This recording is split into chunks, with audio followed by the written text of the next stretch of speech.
And now we begin the 8th canto, Chapter 1, the Manus, Administrators of the Universe.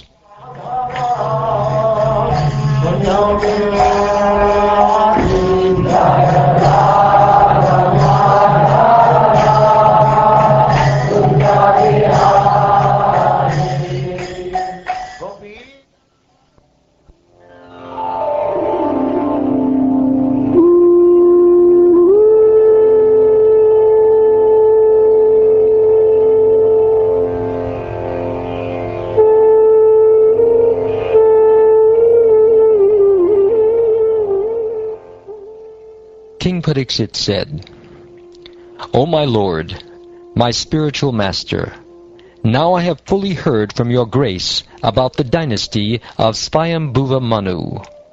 But there are also other Manus, and I want to hear about their dynasties. Kindly describe them to us. O learned Brahman, Shukdev Goswami, the great learned persons, who are completely intelligent, describe the activities and appearance of the Supreme Personality of Godhead during the various manvans. Eager to hear about these narrations. Kindly describe them. O learned Brahman, kindly describe to us whatever activities the Supreme Personality of Godhead, who created this cosmic manifestation, has performed in the past manvantaras, is performing at present, and will perform in the future manvantaras. Shukdev Goswami said, In the present kalpa, there have already been 6 Manus. I have described to you Swayambhuva Manu and the appearance of many demigods. In this kalpa of Brahma, Swayambhuva is the first Manu. Swayambhuva Manu had 2 daughters named Akuti and Devahuti. From their wombs, the Supreme Personality of Godhead appeared as 2 sons named Yagyamurti and Kapila, respectively. These sons were entrusted with preaching about religion and knowledge. O best of the Kurus, I have already described in the 3rd canto the activities of Kapila, the son of Devahuti. Now I shall describe the activities of Yagyapati, the son of Akuti. Swayambhuva Manu, the husband of Shatarupa, was by nature not at all attached to enjoyment of the senses. Thus he gave up his kingdom of sense enjoyment and entered the forest with his wife to practice austerities. O scion of Bharat, after Swayambhuva Manu had thus entered the forest with his wife, he stood on one leg on the bank of the river Sunanda, and in this way, with only one leg touching the earth, he performed great austerities for 100 years. While performing these austerities, he spoke as follows.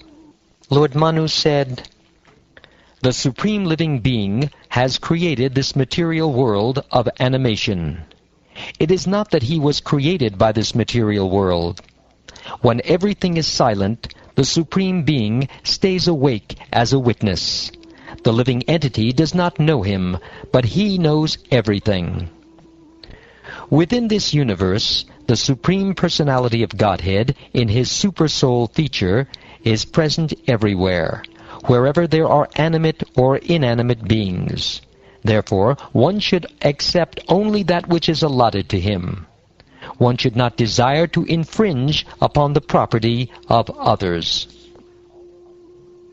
Although the Supreme Personality of Godhead constantly watches the activities of the world, no one sees him. However, one should not think that because no one sees him, he does not see, for his power to see is never diminished. Therefore, everyone should worship the Supersoul, who always stays with the individual soul as a friend. The Supreme Personality of Godhead has no beginning, no end, and no middle. Nor does he belong to a particular person or nation. He has no inside or outside.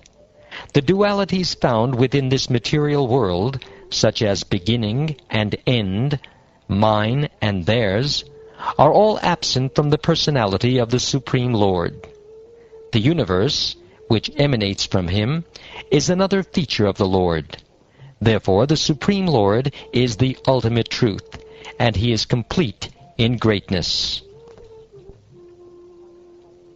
The entire cosmic manifestation is the body of the Supreme Personality of Godhead, the Absolute Truth, who has millions of names and unlimited potencies. He is self-effulgent, unborn, and changeless. He is the beginning of everything, but He has no beginning. Because He has created this cosmic manifestation by His external energy, the universe appears to be created, maintained, and annihilated by Him. Nonetheless, He remains inactive in His spiritual energy and is untouched by the activities of the material energy. Therefore, to enable people to reach the stage of activities that are not tinged by fruitive results, great saints first engage people in fruitive activities. For unless one begins by performing activities as recommended in the Shastras, one cannot reach the stage of liberation, or activities that produce no reactions. The Supreme Personality of Godhead is full in opulence by His own gain. Yet He acts as the creator, maintainer, and annihilator of this material world. In spite of acting in that way, He is never entangled. Hence devotees who follow in His footsteps are also never entangled.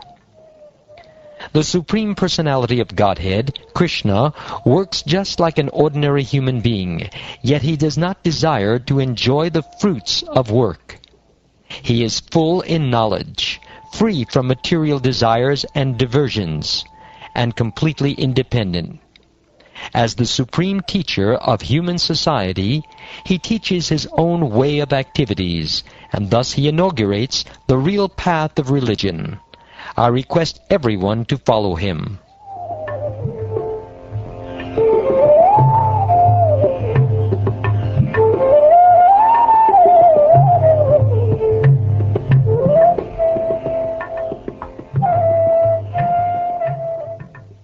Shukdev Goswami continued.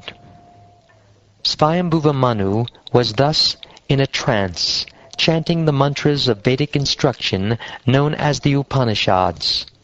Upon seeing him, the Rakshasas and Asuras, being very hungry, wanted to devour him. Therefore they ran after him with great speed. The Supreme Lord, Vishnu, who sits in everyone's heart, appearing as Yagyapati, observed that the Rakshasas and demons were going to devour Swayambhuva Manu. Thus the Lord, accompanied by His sons, named the Yamas, and by all the other demigods, killed the demons and Rakshasas. He then took the post of Indra and began to rule the heavenly kingdom. The son of Agni, named Svarochisha, became the second Manu. His several sons were headed by Dumat, Sushena, and Rochishmat. During the reign of Svarochisha, the post of Indra was assumed by Rochana, the son of Yagya. Tushita and others became the principal demigods, and Urja, Stamba, and others became the 7 saints. All of them were faithful devotees of the Lord. Vedashira was a very celebrated rishi. From the womb of his wife, whose name was Tushita, came the avatar named Vibhu. Vibhu remained a brahmachari and never married throughout his life. From him, 88,000 other saintly persons took lessons on self-control, austerity, and similar behavior. O king, the third Manu, Uttama, was the son of King Priyavrata. Among the sons of this Manu were Pavana, Srinjaya, and Yagyahotra. During the reign of the third Manu, Pramada and other sons of Vashishta became the 7 sages. The Satyas, Vedashrutas, and Badras became demigods, and Satyajit was selected to be Indra, the king of heaven.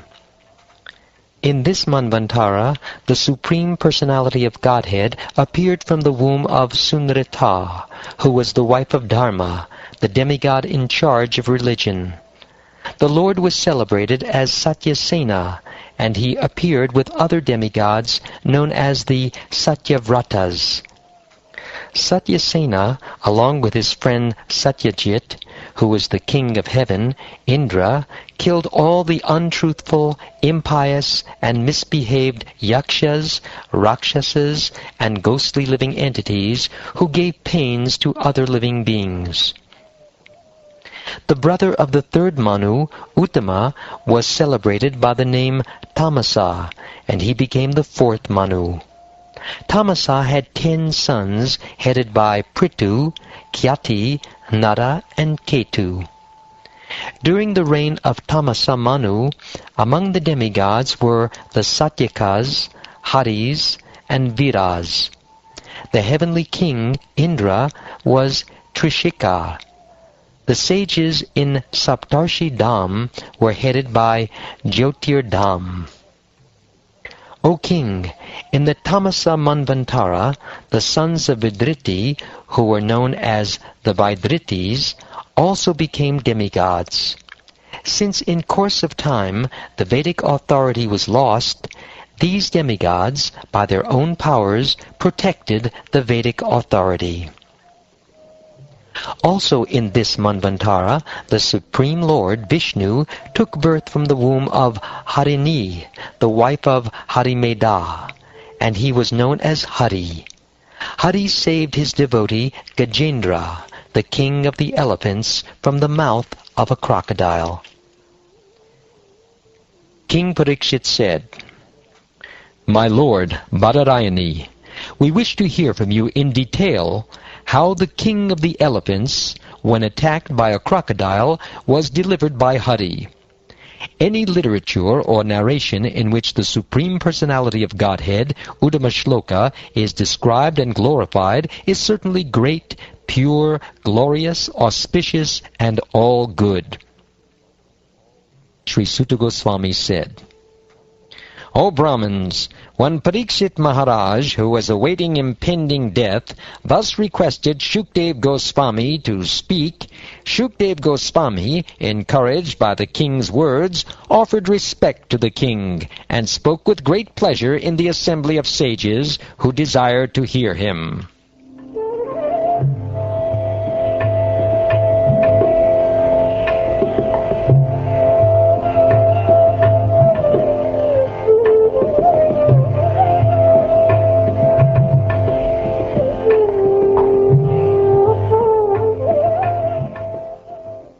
Thus ends the first chapter of the 8th canto of the Śrīmad-Bhāgavatam, entitled The Manus, Administrators of the Universe.